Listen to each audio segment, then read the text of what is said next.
Good morning, everybody. Thank you very much for your patience and for your understanding that sometimes some technical things get a little dicey. But I think with the help of the University of Akron Library staff, we have gotten ourselves into pretty good shape. So thank you for coming. This morning we've got a few different presentations that we're going to go through to basically talk about what the university. We're going to talk about the community and how we engage with the community going out before we move later into the day to talk about what our faculty-driven initiatives are. Because essentially this day for the EXL Center revolves around the idea of what will it look like? What will the things we do end up really looking and feeling like, working with students, working with faculty members to really make an impact on the community. So we're going to begin with our friends from UARF, the University of Akron Research Foundation, who have been a critical partner and support mechanism for the EXL Center to get off the ground. Without UARF, I would not be standing here. The EXL Center would not be engaged and united with so many of the supporting elements that we're so fortunate to have. Dan Hampu and Elise Ball are two people that I really think the university, the community here on the main campus really needs to get to know better, because they offer an astounding amount of support and resources for anybody that has an idea. And even if you really don't have an idea per se, but you feel like you're an idea person, or you feel like you want to be more engaged with the idea network, going to UARF and getting involved with what they're going to tell you about this morning is really a first step into possibly a trajectory that is as limitless as your imagination. So with that, I want to say, Dan, Elise, please come on up here and tell everybody a little bit about what they can engage in if so inclined. Thank you so much. You guys can go ahead and start talking. I will get that. All right, so good morning, EXL Center, and welcome to day 3 of this exciting launch. We're excited to be here, and thank you, Ian, for allowing us the opportunity to talk about our organization a little bit about one of the programs that we run, and how we have been engaging the EXL Center here at the university, and also some members from the community, faculty, and students. So, how does this thing work? Got it. Okay. So it works, which is always a good thing when technology works. So we're here today to tell you about our one program, the I-Core program, and in particular the I-Core method. And it centers around and focuses on customer interviewing to find out whether or not you have a good idea. I'm Dan Hampu, like Ian said. I work for the University of Akron Research Foundation, where I'm a project manager. I also run the Northeast Ohio Student Venture Fund, and this is my colleague, Elise Ball, who is assistant counsel to the University of Akron Research Foundation, as well as a project manager. So we're going to get right into it. So what matters to customers? Many people in this room, many people in the world would say products. We would say wrong.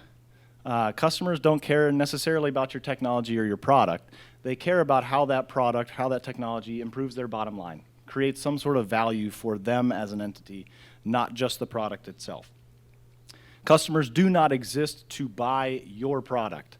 You exist for your customers. So you need to create something that your customers actually care about, actually want. Don't waste time, don't waste effort putting into something, developing an idea, developing a product, and then coming to find out that nobody wants to buy it. This is a problem that we're trying to address through the I-Core program. So some basic tenets of I-Core. Good morning, welcome. Some basic tenets of the I-Core philosophy. We base a lot of our discussion around the business model canvas, which again is trying to reduce the amount of risk associated with starting up a venture around a technology or a product. We focus heavily on customer interviews, and we'll go through both of these in a little bit more detail in just a few minutes. And then we focus on providing honest, and we somewhat joke but say brutal feedback, because we want to be as honest as we can be. Sometimes that requires very blunt comments regarding the customer interviews that you've engaged and what you found out. So we like to push people. I think about it from a teaching mentality. We want to push, we want to coach, we want to figure out exactly where you are and how we can help move forward. So I'm going to pass off. Elise is going to talk a little bit about the business model canvas. This mic is really high. just going to take a quick step back to talk a little bit just about UARF and what we do. So our original mission was essentially to commercialize technologies that are coming out of University of Akron labs, so ideas from our faculty and graduate students. But that mission has broadened to also be helping the community, so we have startups and teams from the community. We also have teams from larger companies that come in and engage in this I-Core method to vet whether their idea is something that is something that's worth moving forward with before they spend a lot of money on it. And we also provide experiential learning opportunities where we let students join teams. They may not have an idea just yet, but they can join a team with other faculty and other students, or they can join a team from out in the community to, again, go through and learn this method, which we see kind of sweeping through both small startup ventures, but it's also starting to trickle kind of up to large companies that are thinking about launching new products or new services, actually using this method to try to determine whether it's something that they want to invest, what can potentially be millions of dollars into. So the business model canvas is sort of a way to think about a business plan that isn't so cut and dry, set in stone. So it looks at basically breaks down a business plan into 9 major elements and presents it visually. And the point of this canvas is, instead of writing up, as I think some of us did when we were in business school or in business classes when I was in law school, you write up this 15-page business plan, and then, oh my gosh, if you find out something's wrong, it's miserable to think about changing it because I just put all this effort into writing up all this content.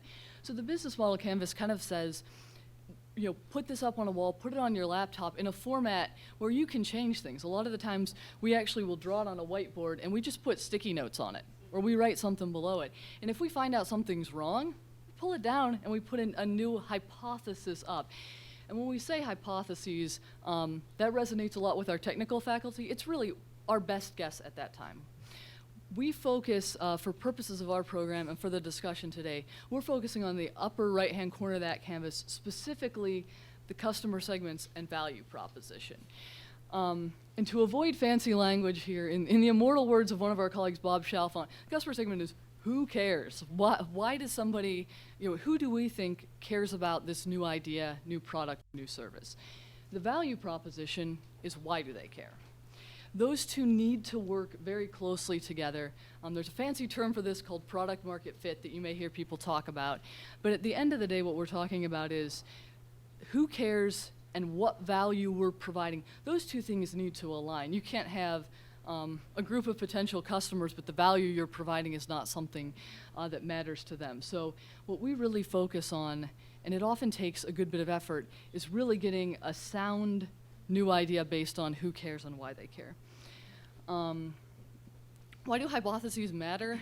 I was trying to think of some similes that might relate to why hypotheses matter, and I think to some extent it would be like trying to drive to Milwaukee without GPS and with like a rumpled map that only covers part of Indiana.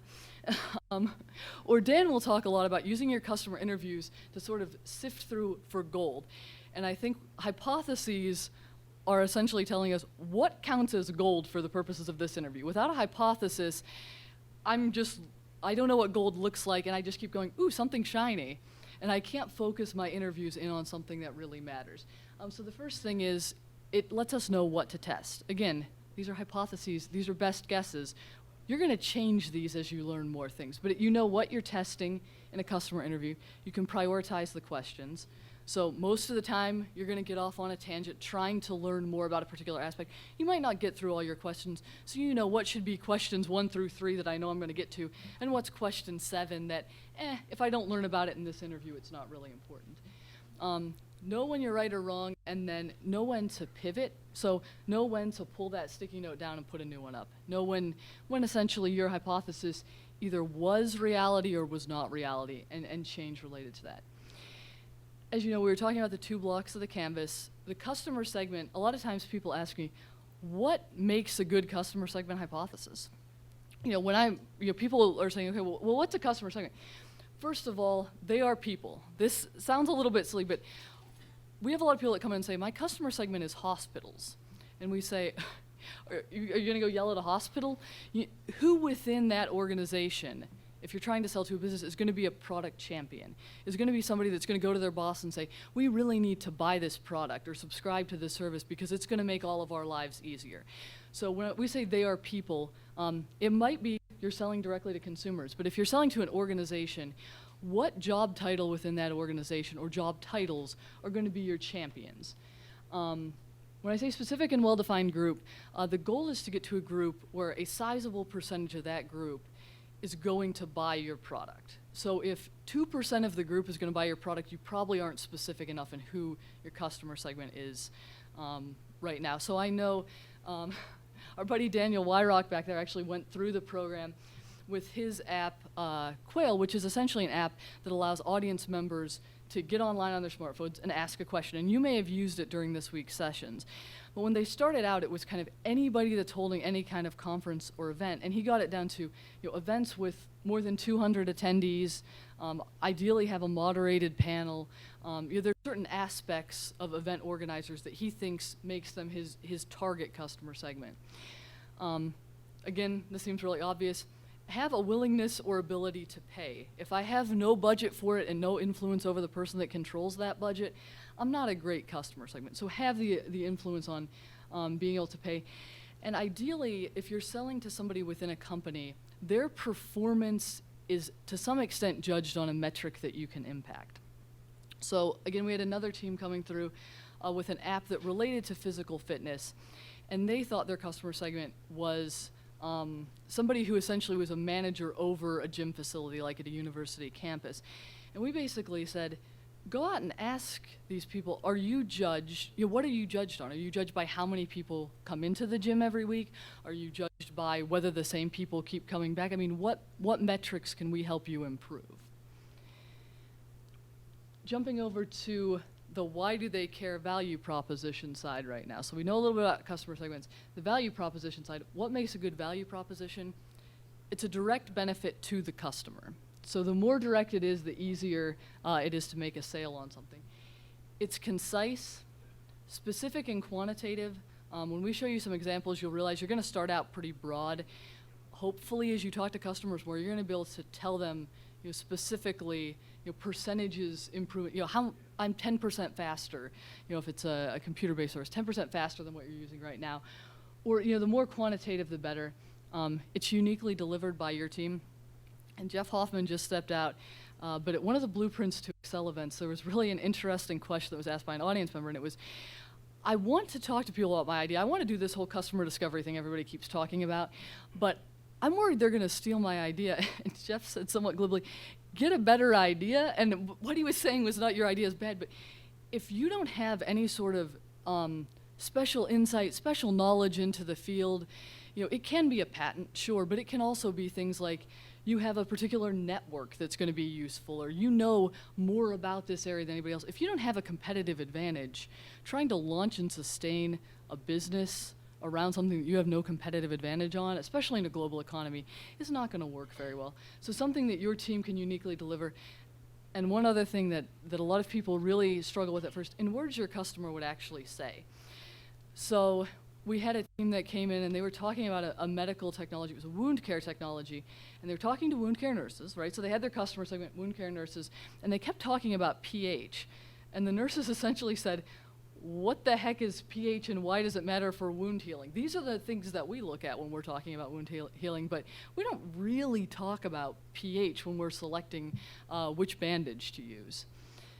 And so to summarize the two customer segment value proposition thing, essentially, what value are we creating? Who are we creating it for?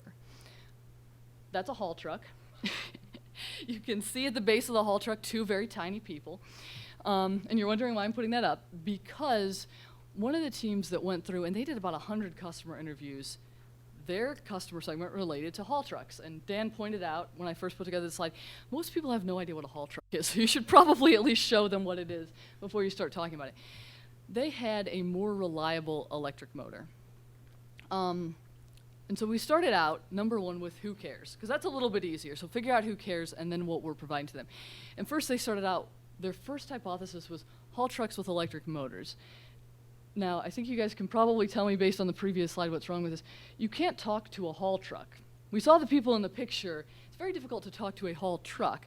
But this was their first idea, right? So haul trucks with electric motors, and they were going to prevent motor failures. This is pretty basic, but this was enough to go out, talk to 20 or 30 people, and understand more about that market and what the needs were. Is motor failure a problem, was essentially what they were asking.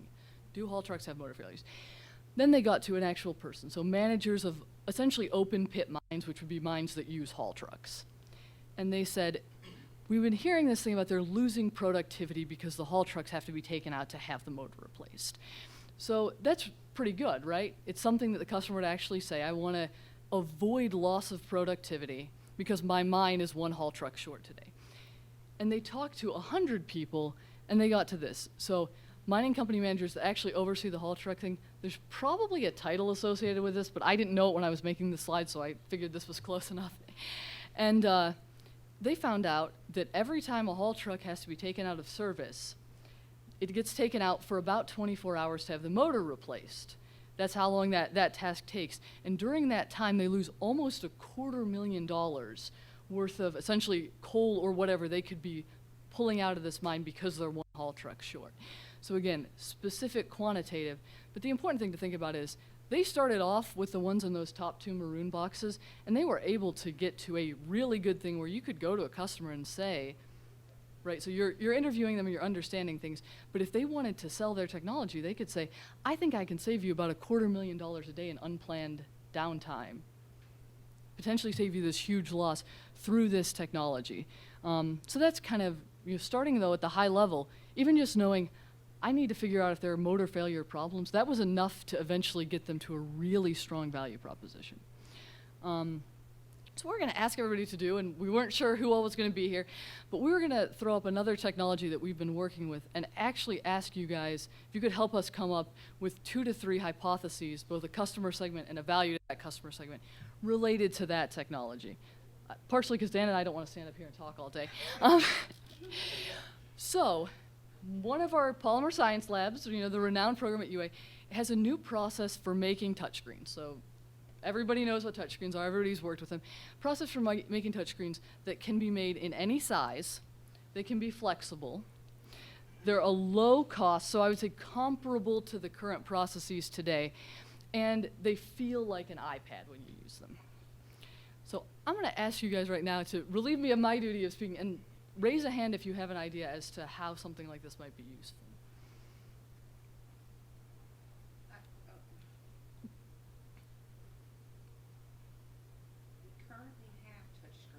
Mm-hmm. We have them from Apple Watches Mm-hmm. to very large display. Okay. I'm not sure what they mean by flexible. Flexible? They mean can be put on plastic and bent into different shapes. Okay. And low cost, and it can feel like an iPad. Well, there's some kind of cool applications you can do if you can put the touch screen anywhere, anywhere you want. It could be interesting. But deductively, because this is like an invention looking for a home. That's exactly what this is. It's a solution looking for a problem, right? For a home, right. Mm-hmm. Do we have another idea? Yeah. So I'm just trying to understand, are we saying where this would be useful? Yeah. Yeah. Okay, I believe that this may be useful to any kid, like young adults. Just because So your customer segment is young adults? yes, or children. Children. Little kids. Okay. Just because today's youth, they're very technology savvy, and it draws their attention. So if we have the flexible ones, they really don't see that often. So we put it like in learning centers, they can touch it, and they're more interactive because now learning is through technology. Let's say improve interactivity in learning centers would be okay. That's a great thing, and we could go out and talk to high school age students and essentially ask them questions around would you want to be able to interact with a touch screen? Have you, how do you do that? Do you use that to learn?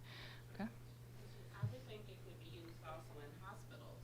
Okay. When you think of nurses and physicians who are doing rounds, Mhm. and instead of carrying something very bulky, and they have those lab coats, they can kind of slide it in.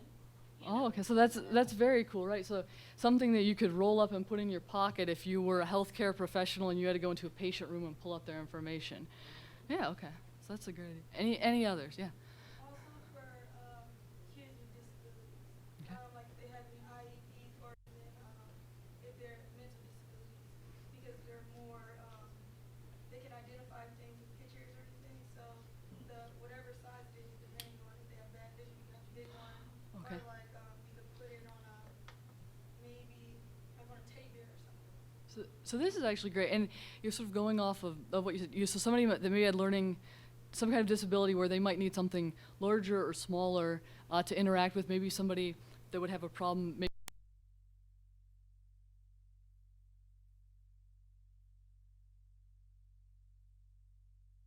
for 5 minutes, we were able to come up with, again, this is a solution in search of a problem, but we were able to come up with several ideas about how something could be used.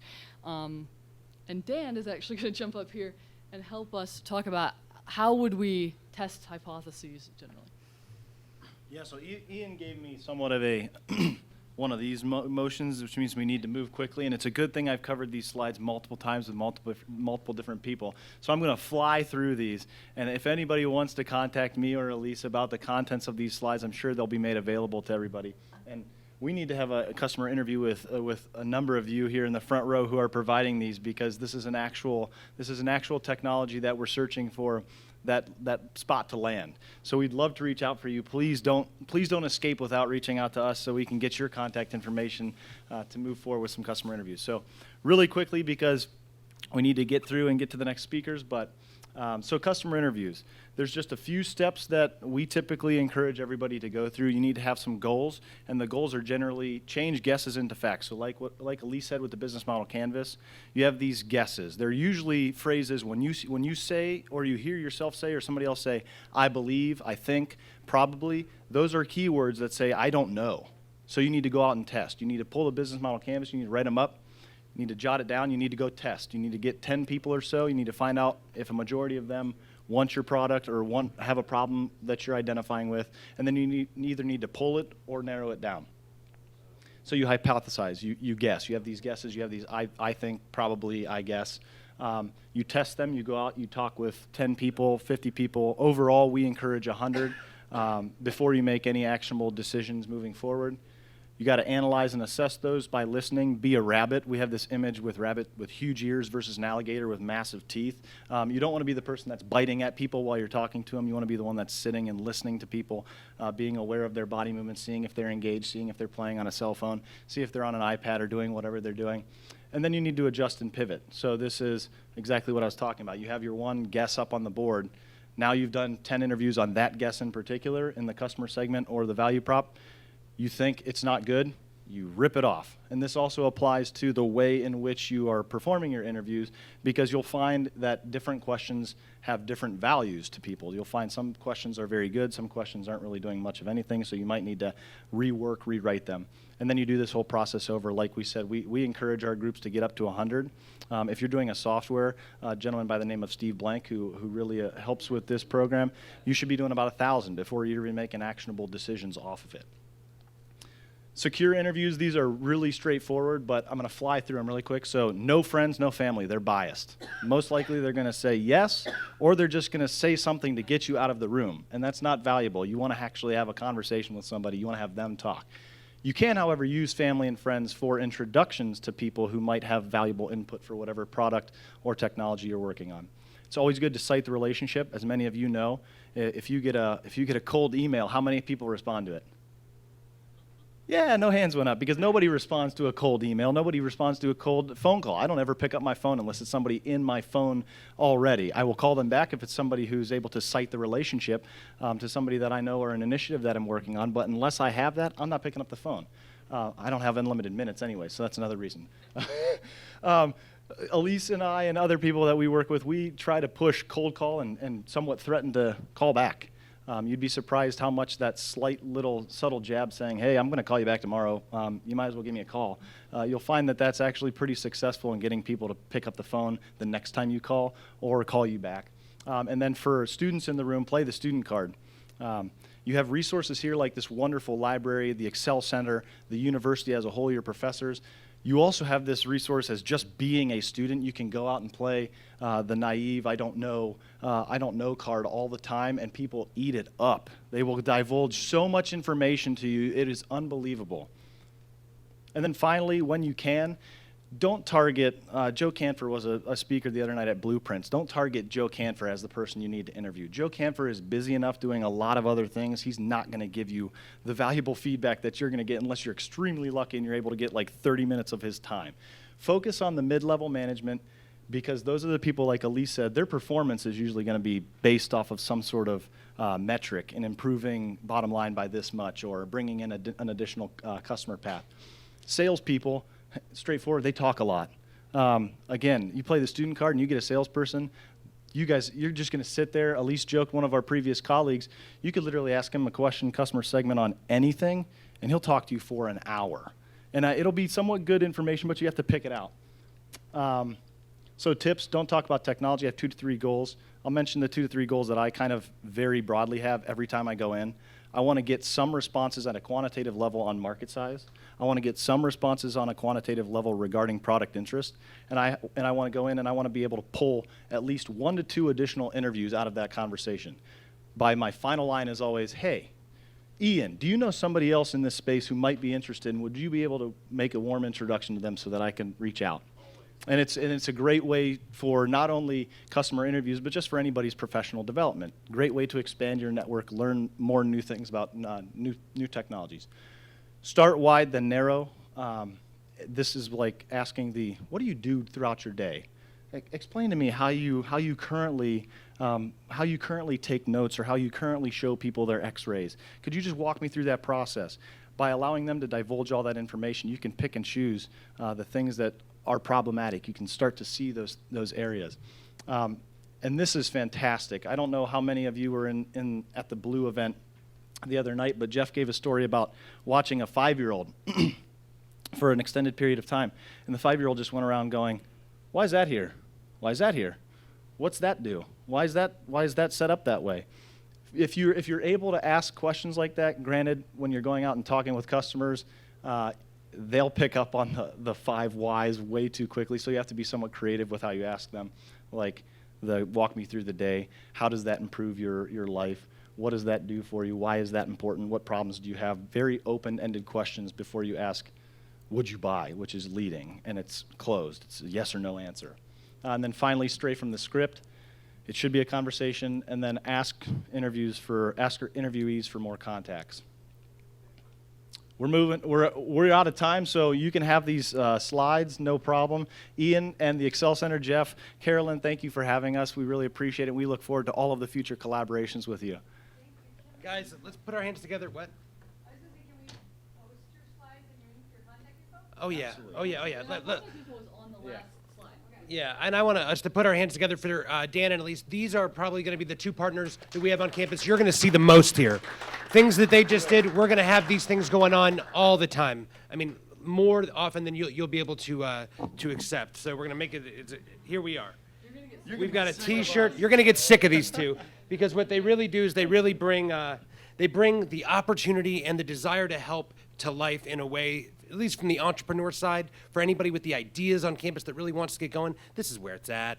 And we just want to give them as much access to the students that come in here as possible. A lot of times what's going to happen is people are going to ask us, how can we help? And what we're going to say is, you're going to talk to these 2 people because they actually help more than most people that I know. So thank you 2 so much. And everybody, no need for a break, no need to go anywhere. We are going to move directly into our next presentation. So just sit tight, introduce yourselves to each other, make sure everybody in the room knows, meet somebody new for a minute, and we're going to get going in about 5 minutes or less. Thanks.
Okay, good morning.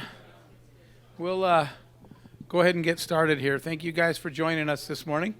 For those of you, I see some people I haven't met before. I'm Jeff Hoffman. I'm the founding director of the executive director of the EXL Center. I want to give you a little bit of background on what we're doing this morning and why. The first session, we've got two sessions coming up, one on creating entrepreneurs by design, and the other one is on using the entrepreneurial mindset for civic change, for civic engagement. But I want to just give you a little quick bit of background and especially tell you guys how lucky you are to have speakers like this here today. Creating entrepreneurs by design is something I wish I'd had, that somebody told me. I just want to tell you background-wise, I went to college to be an engineer, and I got an engineering job. I wound up not liking it and went out to become an entrepreneur. But back then, entrepreneur wasn't really even a thing. Okay, it wasn't a word. Nobody used that. People thought of entrepreneurs literally as people that just couldn't get a job somewhere else, so they were trying to find something to do. Entrepreneur had kind of a negative connotation. That guy obviously can't make it at a real job, so he's out there. You were like a hustler in a negative way to some degree back then. So entrepreneur was a job you got by accident, not by design. It was a job you got because you didn't fit in anywhere else, so you had to do something of your own. So for me, early on, when I became an entrepreneur and would tell people that, people would say, why? Because you can't get a real job like everybody else? And I kept on thinking, this is a real job. An entrepreneur is a real job, but it wasn't then. What's great for you guys is it's a thing, right? You're sitting in a center designed to support that. You're going to listen to two speakers now who literally focus everything they do around helping people become entrepreneurs and helping people use their entrepreneurial skills to make change. So creating entrepreneurs by design, this next topic, I'm thrilled that you guys get a chance to hear this because, like I said, I had to stumble into it. I had to defend it all the time, and it took years and years before we actually did something good, and people said, wait, did you do that on purpose? And I said, we've been doing this on purpose from the beginning. So learning about how to create entrepreneurs is a great thing. And, I say this all the time everywhere I go in the world that, in fact, coming up in 2 weeks is the Global Entrepreneurship Congress that I'm speaking at. We'll have entrepreneurs from 153 countries gathered down in South America. And part of what we're going to talk about is, I can already tell you what my keynote speech is going to be, that if you want to make the world a better place, you create armies of entrepreneurs and launch them into the world. So we fundamentally believe that. And the second part of what you're going to hear this morning about using the entrepreneurial mindset for civic engagement, for civic change, something else that I didn't know that you're lucky enough to have somebody teach you that and talk about it. I stumbled into it because what I discovered was all the skills that I learned to be a good entrepreneur turn out to be pretty good skills to do a lot of other stuff. The first time we went to do something in a civic engagement space for a nonprofit, the good news is that it was a great charity and a lot of great nonprofit people that had a big heart and a big mission. The bad news is none of them know how to do it. And I was sitting there thinking, well, the one thing I know how to do is stuff. I know how to organize people, teams, make plans, execute, finance stuff, keep budgets slim. I realized that everything I learned to become an effective entrepreneur was a great skill set for making change all over the world and other places. So again, I'm going to get us started with Gary here today, but you're going to hear two great speakers on two great topics about creating entrepreneurs and about using your entrepreneurial skill set to make change in the world. So thank you guys very much for joining us today. Gary? Thank you, Jeff. I want to start out by picking up a point that Jeff made about, the word wasn't really used then, right? Then was when?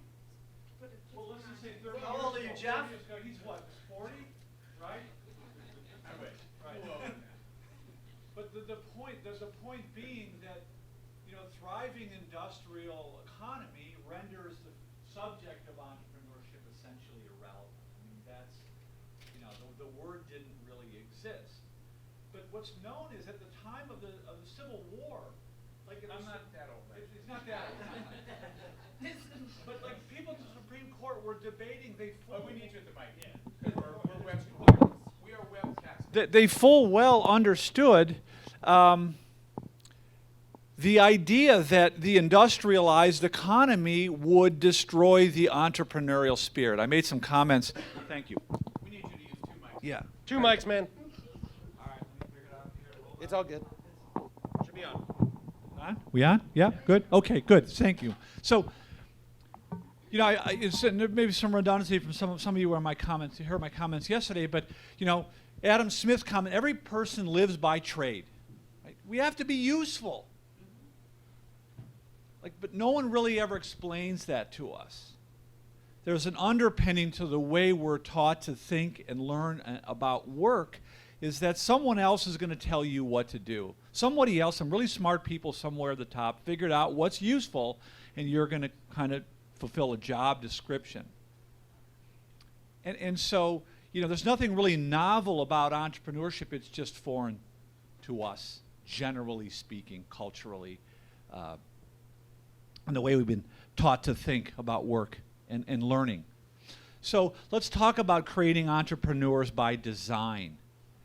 Our work is really about bringing entrepreneurship from the perimeter to the core. It's not just, you know, for the tech kids that are at Harvard or Stanford, whatever. It's not just for the venture capital community. This is something everybody can do. This is a way of thinking that can empower people. So the problem remains, as Jeff pointed out, the concept of entrepreneurship. For all the buzz, all the talk, you know, you can't open social media without seeing entrepreneurship. It's really not well understood. Our understanding of entrepreneurship is very, very limited. It's fraught with misunderstanding, which is really inhibiting our ability to scale entrepreneurship, right? And I picked this quote from a paper published by the World Economic Forum. I just bought Carl Schwab's book and read it about the fourth industrial revolution. These skills, entrepreneurial attitudes, behaviors, and skills, are skills that everyone in this room will need to thrive in the 21st century. These are skills that employers demand. These are skills that you can't survive without.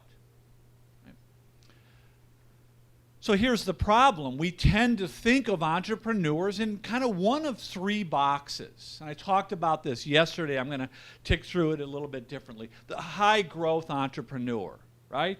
This is what the psychologist Daniel Kahneman talks about. What you see is all there is, right? It's a visibility versus representation issue. These are the guys that are on social media or the popular stories that dominate our awareness about what it means to be an entrepreneur. And it pollutes our thinking about who can participate, how to participate, what's required, and so on and so forth. And you heard me say yesterday, those of you who were here yesterday heard me say this, right? This leads the curriculum. Now, I'm sure it's not happening here at Akron, right? But it leads the curriculum that looks like this. You know, come up with a big idea, do a business plan, get venture capital funding, right? And off you go. Like validate the idea, come up with a big idea where the idea is obvious at the inception, which almost never happens. It's so rare that ideas take off like they're instantly Disappeared for a moment, but okay. better than ever. And so we see this curricula, you know, very prevalent in universities, which is part of the reason we're stuck on the perimeter. That's only appealing to a very narrow sliver of the student population. Right? So we're stuck on the perimeter. And I'm fond of saying, those of you who were here yesterday heard me draw out some data from the Kauffman Foundation. A fraction of 1% of all new ventures created in the United States each year are created with venture capital. It's a fraction of 1%. So that's just sort of the visibility versus representation issue brought to life. I also like to make a distinction between a high growth entrepreneur and a high impact entrepreneur. Muy importante. When a 17-year-old kid develops an app that sells to Yahoo for $30 million, a couple people get rich, there's no great contribution to the community. By contrast, high impact firms take between 17 to 25 years to reach their high growth spurt, depending on firm size. This is published by the SBA. So there's like a little reality correction there, right? And Sam Walton opens a discount variety store in Bentonville, Arkansas in 1946 with a few $1,000s cobbled together from friends, fools, and family. It's 23 years later, he has 7 stores and a distribution center. People are starting to notice. Right? Another sort of a perimeter understanding of entrepreneurship is the Main Street business owner. And this thinking is, rampant in small business development centers, community colleges, we see around the U.S. and across the world in efforts to foment small business development. We're going to treat your little startup like it's just a smaller version of a large corporation. We're going to apply the same thinking from a corporation to your little startup, and we're going to teach you business management skills. The problem here is that managerial skills and entrepreneurial skills are completely different skills. And when we attempt to conflate those two things, it causes problems and confusion. Managerial skills don't help with the entrepreneurial process. Right? A lot of people think an entrepreneur is an evil bastard. Right? And again, this is the visibility versus representation. These guys are making headlines, right? And so we think the entrepreneurship, that's over in the business school. That's for the sociopaths over in the business department, right? I don't want anything to do with that. That's business. I'm going to argue this morning that entrepreneurship and business are really only loosely correlated. And more and more and more of our programs, our training services around the world are being embraced by people who would not self-identify as an entrepreneur.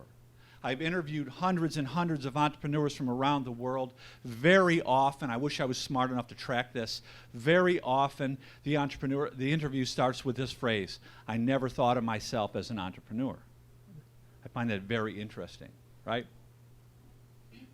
So I'm going to point out I'm going to pull some data from some research that was done at Harvard by a guy named Emir Bidet, who analyzed the origins and evolutions of about several hundred, a little more than 200 Inc. 500 companies. Okay, so this is a profile, again, it's going to demonstrate the disconnect between what we think entrepreneurship is and what it really is all about, right? So let's call this the entrepreneurial reality. These are Inc. 500 firms. I'm just going to pause for a second and point out that included in Bidet's study was Walmart, Waste Management, Hewlett-Packard, and Microsoft. Okay? Those were among the brands that were considered in this study, the origins and evolutions of these startups. There's no breakthrough technology. There's nothing patented. There's no big idea. Are any business guys in here? I'm sorry. Don't hate the player, hate the game. Right? They're not writing business plans. If they do, it's like someone told them to do it, they stuck it in a drawer. They're not spending much time planning, and they're not doing much formal research. Bidet described it as ad hoc, meaning face-to-face interaction, gut feeling, just kind of a sense. The presentation is more like a basic hypothesis, but they don't know. There's no real proof at the beginning. That's the median startup capital used to start an Inc. 500 company. It's 10 grand. It's not coming from institutional investors. It's coming from credit cards, second mortgages, friends, fools, and family. It's a patchwork cobbled together. The founders themselves don't have much experience in their chosen field. In Bidet's study, 40% of the founders of Inc. 500 companies had zero experience in their chosen field. So what I want you to do is look at this profile of an Inc. 500 a startup and explain to me how this happens, right? This is defying reality. It's like the anti-gravity profile, right? I believe when we see this, we make what a social psychologist would call a fundamental attribution error. We can't explain it, so we just say, oh, that Richard Branson guy, he's got some scientifically unfathomable DNA. Can't explain it. It's a trait-based thing. I don't know what it is, but we can all go work for him. What's disturbing to me about some of this thinking, this over-influence of entrepreneurship, this over-influence by the overnight success, the Silicon Valley narrative, venture capital influence, is this, this idea that it takes off right away, that it's an overnight, the idea is obvious, and it just goes, right? That does as much to discourage people from understanding what entrepreneurship is all about. So how do you explain this? What's going on here? How does somebody take, not a big idea, not much planning, not much research, not much money, not much experience, and create some kind of a successful endeavor? How are they doing it? Anyone? Oh, yeah. I don't believe it's magic like that. I mean, I'm an entrepreneur. It does require a lot of hard work and a lot of hard study. Sam Walton didn't just happen on this. I mean, he had an idea and he really worked that idea. I mean, I read a lot of his stuff. You know, I happen to know people who knew him when he was alive. Well, very well. And so I agree that it wasn't, you know, necessarily breakthrough technology, but you know, the thought of you know, taking that 5 and 10 and spreading it, and him and his, you know, brother, whatever, having some conflicts about it, and his brother being dead wrong and him being, you know, spot on, and his, you know, his brother was like, hey, you're right, and so they took that thing and ran with that model and worked in, you know, rural America kind of, and then, you know, out to other areas. I mean, it's not overnight. It's not like like magic. I mean, there's a lot of hard work. So it's a lot of hard work, but if you're telling an aspiring entrepreneur, if we interview a successful entrepreneur and they tell us it's just hard work, like how useful is that? It's useful to know that I mean, it's useful to know it's hard work, but it's not, it's very broad in general, right? And one of the points I want to draw to that Bidet said as a result of this study is that we seem to forget that even large established companies have humble improvised origins, right? I was at a party not long ago and interviewing an executive from Smucker's, and I asked him, what's the Smucker's startup story, right? What's Smucker's, 7 billion or something like that? I don't know, it's a huge company, right? There's a Harvard case study about Smucker's. It's the only company, 5 generations, and they're a publicly held company run by the same family for 5 generations. Said old man Smucker's was selling cider on a street corner to feed his family. And he had the mash left over from making cider and said, well, I don't want to waste this. Why don't we figure out how to make something with the mash, and started making jelly out of the mash, and that's how Smucker's was born, right? This humble improvised origins. And that's really what I want to sort of spend a few minutes like demystifying that, right? So how is that done? It's really quite simple, that entrepreneurship is a search process, right? And if you once we understand it as a search process, like it all starts to make sense. Like what differentiates Sam Walton from his identical, hypothetical identical twin is, well, one person will, okay, I got my discount variety store in Nowheresville, USA, and I've got the doors open and I've got customers and it's just kind of putting along, where Sam Walton is consistently searching, consistently experimenting, consistently adapting, and that's how it expands. Like he never lost sight of that ability and willingness to search. Our interest in entrepreneurship started in understanding the process, like what are the methods? What I wanted to understand is, how do entrepreneurs recognize ideas the rest of us overlook? How do they muster the passion, the fortitude, the resources? You know, how do they do that? That led to looking at the person. What are the underlying motivational factors, psychological factors that motivate people to be entrepreneurial? And then more importantly, perhaps most important of all, are the situational factors, the social, environmental, and situational factors that either encourage or inhibit the development of entrepreneurial attitudes, behaviors, and skills. And Jeff, in his opening comments, sort of alluded to that, right? What we don't realize is that to be entrepreneurial, we have to challenge not only our own beliefs about how the world works and what we ourselves are capable of, but we also have to challenge the outside world, the external world. And the need to conform is very powerful, right? So when we're asking someone to be entrepreneurial, we're asking them to deviate. And we all like to think of ourselves as like, you know, immune to this social, cultural pressure. Newsflash, we're not. Right? So as far as the process is concerned, what I just want to say about that, it's just a search process. It's not a managerial process. It's the process whereby an individual or a small group of individuals is searching for a problem-solution fit. Right? I can empower myself by solving problems for other people. That's sort of the genesis, right? That causes you to stop looking at your job description and look up above your cubicle and look around and see what's going on and how is this system working and how can it be improved. I also think we do ourselves a big disservice by going out the first time we go at bat looking for a high-growth, grand slam over-the-fence run. Humans learn through repetition and feedback, right? The likelihood that you're going to come out of college and start a company and get venture capital that's going to succeed is, you know, so incredibly low, it's ridiculous. So it's a search process. Now I want to talk about the person. And I'm going to come back briefly to the idea of the fundamental attribution error. On the surface, the successful entrepreneur looks like an exceptional individual. Charismatic, you know, jet-setting, confident, whatever, courageous, risk-taker, whatever the attributes you see in social media every day, you know, and these, do you have what it takes to be an entrepreneur thing, right? I was watching an interview with Richard Branson, and I can't believe how tolerant he is of the same dry questions, like what advice would you give to another entrepreneur, right? Almost every interview you have.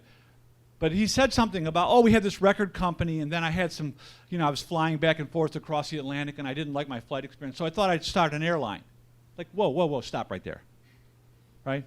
How do you get to that level of self-efficacy? You don't come flying out of the womb like that. I had a shitty flight, now I want to start an airline. Right? You don't come out of the womb like that. There's a sense of self-efficacy that is acquired slowly, subtly, unbeknownst to the individual as a result of being in an entrepreneurial context. It happens slowly, insidiously, subtly over time. The entrepreneur himself doesn't even really realize it's happening. Right? And so when you ask the entrepreneur, how did you do that, they really can't even give you a meaningful answer in many cases. They don't understand. So on the surface, they appear to be exceptional. When we look beneath the surface, there's a very different story going on there that offers a much better explanation for the behavior. Right? We hear the word entrepreneurial mindset. It's tossed about over and over and over again. It's like jargon. We don't really understand what the hell it means. Right? And I'm going to try to provide a little bit of understanding around that. Right? For my definition, for simplicity, it's the underlying beliefs and assumptions that influence our behavior. Most of our decision-making process is happening below our level of conscious awareness. Right? Newsflash, like that should keep you all up at night. Most of our decision-making process is happening below our level of conscious awareness. So underscore the word underlying. And I'm borrowing from a guy from MIT, retired Professor Edgar Schein, another social psychologist, who studies cultures, and we use this to advance our understanding of how entrepreneurs do what they do. There are artifacts on the surface, there are espoused values, but there are deeper held beliefs and assumptions that he describes as largely unconscious, taken for granted, that are the true sources of values and actions, these deeply held assumptions. So that's how we look at the mindset. The takeaway there is simple. The entrepreneurial mindset is not the cause of the behavior, it's more of an effect. Right? So you borrow a few $1,000s from your mother-in-law, you start a business, you don't know what the hell you're doing, you're not confident, you're making all kinds of mistakes. 20 years later, you sell it for $20 million. Somebody wants to interview you, and they derive from the interview that you're confident, you're passionate, you know, you're all these things, and they make a fundamental attribution error. That's what you have to be an entrepreneur. And they forget that you had little or none of that when you went in the tunnel. You acquired those deeply held attitudes, behaviors, and assumptions by being in the tunnel. There's a guy at MIT, also a guy from MIT named Gary Klein, who studies decision-making process under pressure, and he uses the example of a fire commander leading a team into a routine house fire. The stove's on fire in the back of the house. Brings the guys in, blast it, right, with the fire hose. Fire goes down, fire comes right back up. That's a little unusual. Blast it again. Fire goes down, fire comes back up. Everybody out of the house, get out of the house, get out of the house, get out of the house. They no sooner exit the house and the whole house collapses. And they ask the fire commander, how did you know to get out of the house? How did you know it was going to collapse?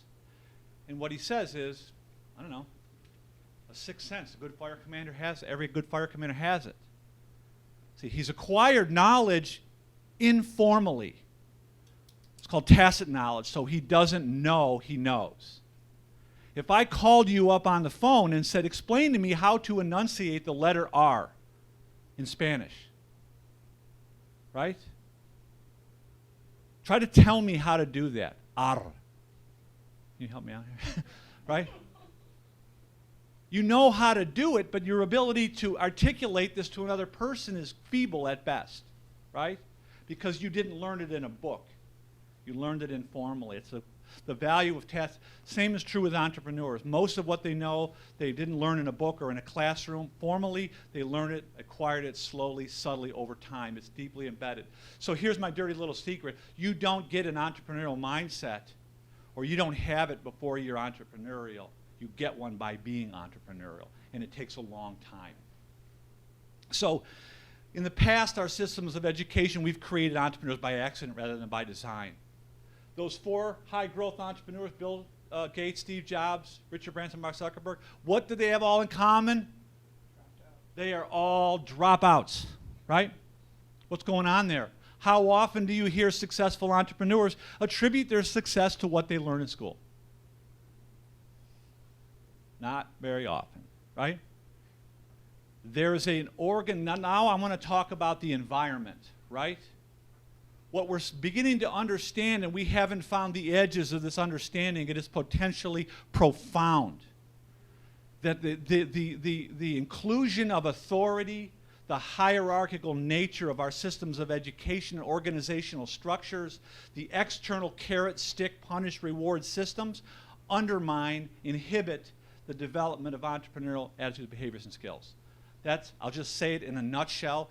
Dr. Wagner from the Harvard Graduate School of Education recently joined our board. Watch his TED Talk. The culture of schooling is radically at odds with the culture of learning that creates innovators, right? The systematic, the bells, the external. You know what happens when children love to draw? They'll draw all day long. Guess what? Introduce a reward expectation, and what happens? What happens? They lose interest in drawing. It's the exact opposite of what you think. Right? It's just been tested in adults and children. You know, Domino's Pizza did a thing. They were trying to encourage at-risk students over the summer to read, and they started giving them free pizza for books. Guess what happened? They picked the smallest books with the most pictures and the largest text. They retained less of what was in the book than a kid who read it without the reward expectation. And when the reward expectation was removed, they were less inclined to read than they were before the reward expectation was introduced. Right? The Industrial Revolution, the behaviorist thinking of the Industrial Revolution still underpins our thinking. It's our deeply held collective mindset about how we learn and how we think about work. So I want to talk briefly about the work that we're doing, and I'm going to turn it over to Chris. In 2010, I was interviewing entrepreneurs around the United States for the Cisco Entrepreneur Institute. I ran into a guy in Tulsa, Oklahoma. He is a Pulitzer nominee. Have any of you heard of the movie Once Upon a Time We Were Colored? Clifton was the author of that book and the producer of that film. I met him by accident. He's also one of the founders of Stairmaster. He was named by Time Magazine one of our nation's most prominent emerging entrepreneurs. I asked him, how did you learn to be an entrepreneur? And he attributed the influence, his entrepreneurial influence. He explained to me he was born in the Mississippi Delta in 1945 in a segregated South in a very poor cotton community. He was born to a teenage mother, didn't have a father, was at an extreme disadvantage in life. He said picking cotton was the way. This was the expected way of life. I just posted this on my Twitter feed. You can see the original interview when I first met Cliff. That was an expected way of life. Cliff said, I was picking cotton like everybody else. When I was 13, my Uncle Cleve invited me to work alongside him. He owned the ice house. And in spite of the fact that he wasn't allowed in the bank, in spite of the fact that there were social and legal regulations to hold him back, that he wasn't allowed in the bank, he didn't have access to venture capital, he refused to get on the field truck. And Cliff said, it was my Uncle Cleve that taught me how to think like an entrepreneur. So I did about 400 interviews now around the world with what I'll call unlikely entrepreneurs. The people who would not self-identify, some of them are in this room today, that would not self-identify as entrepreneurs. That's who I interviewed. From that interview, we distilled what are the common themes, what are the common underlying facts, beliefs, and assumptions that are driving their behavior. We developed it into a curriculum. It's been translated into several languages, taught in colleges, universities, high schools, prisons, NGOs. We just did a project with the Eurasia Foundation, translating into Cyrillic and taking this into Siberia. Right? Uncle Cleve is in the house, teaching people about entrepreneurship in Siberia. One of my bucket list ideas is I'm going to figure out a university that wants to award this guy posthumously a PhD. He had a 4th grade education, right? So and I want to end my talk about like one way this is being adopted that I never could have imagined in a million years. The mayor of Albuquerque, New Mexico, decided he wanted Albuquerque to be one of the most entrepreneurial cities in the United States. He started putting his city employees through our Ice House entrepreneurship program. And I was like, what? You want to do what? With who and why? Right? After the first 100 people went through it, the results were so positive, the mayor himself asked the people teaching the course to give him a one-day symposium. When he saw how the course is structured, the curriculum and so forth, he committed to putting 5,000 city employees through the Ice House Entrepreneurship Program. And the city of Albuquerque is now coalescing around fostering entrepreneurial mindset in the community. The idea of entrepreneurial thinking is it's a framework. It's a mental model that can empower ordinary people to do extraordinary things in spite of the existing systems, right? Some of those people will rise up and fix the system. Now, here's the other side of the coin. As humans, we don't like new things, and we all have our silos. And the people in Albuquerque are all fighting about who's going to own this and who's going to teach it and where's it going to go and how come the mayor's doing this and not the college and all this. The community's having trouble coalescing around these ideas, which is a fantastic intro for my dear friend, Chris Thompson. Thank you.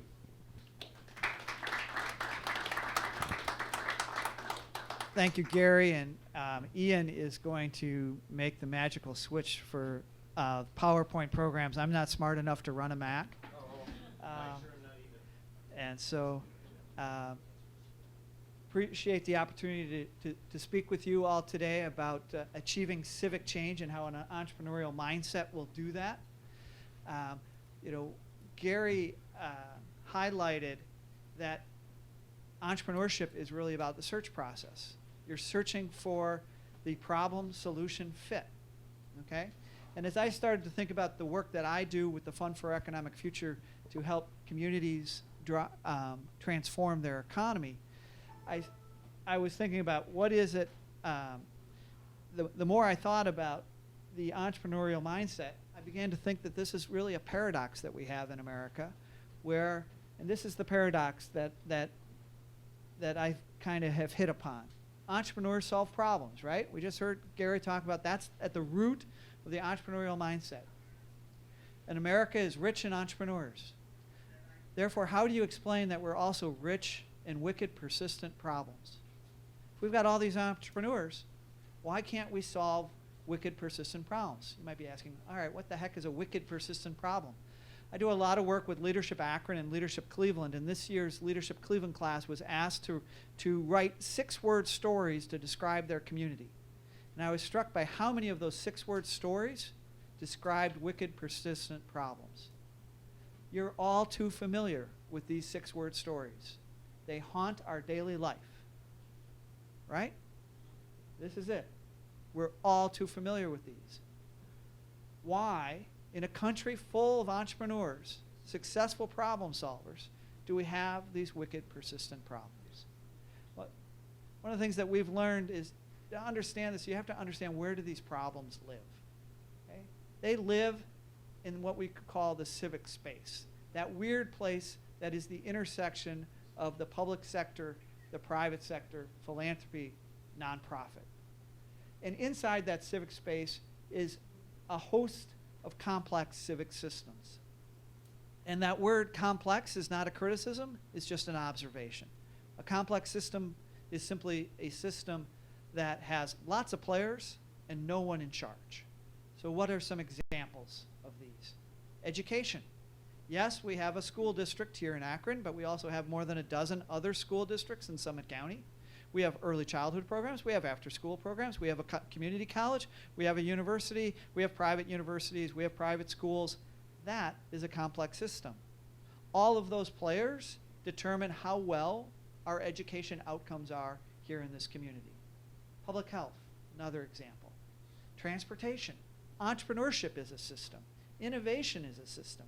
Workforce, talent development. If yesterday during part of the launch sessions, Russ Pry talked about, the county executive, talked about the complexity of the workforce system and some efforts we're doing with Russ to try to address that. So we have all of these complex systems that are beyond anyone's control. So a smart person would ask, can we possibly achieve change? Boy, if there's no one in charge, how do we get anything done? I'm going to give you 3 quick examples that I try to share with people, because sometimes this idea of complex systems can be overwhelming. So I want to share 3 examples of success. They're really quick and easy examples. Okay, take a look at that chart. Down in beautiful Stark County, just a few miles to our south, 20+ years ago, the civic leaders of that community said, we want to become the most educated county in Ohio. They're not there yet. They're getting closer. One of the reasons they're not there yet is they spent the first 10+ years doing it entirely wrong. In the last 10 years, they've used a collaboration of many players working to achieve that kind of change.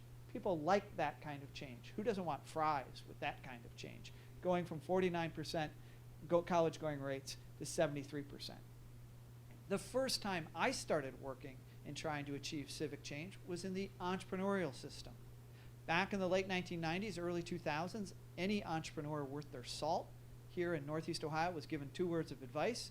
Rick, what was that advice? 2 words, leave town.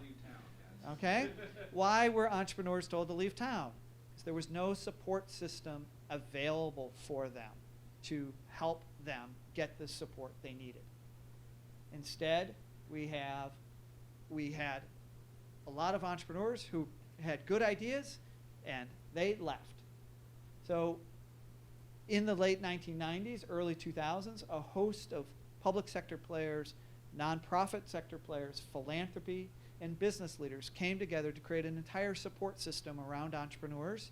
So as you can see in this chart, now lots of entrepreneurs are attracting lots of capital, so much so that now entrepreneurs from all over the world are given 2 words of advice, and it's pretty good advice. Move here. Third example, right outside our door here, the Ohio Canalway.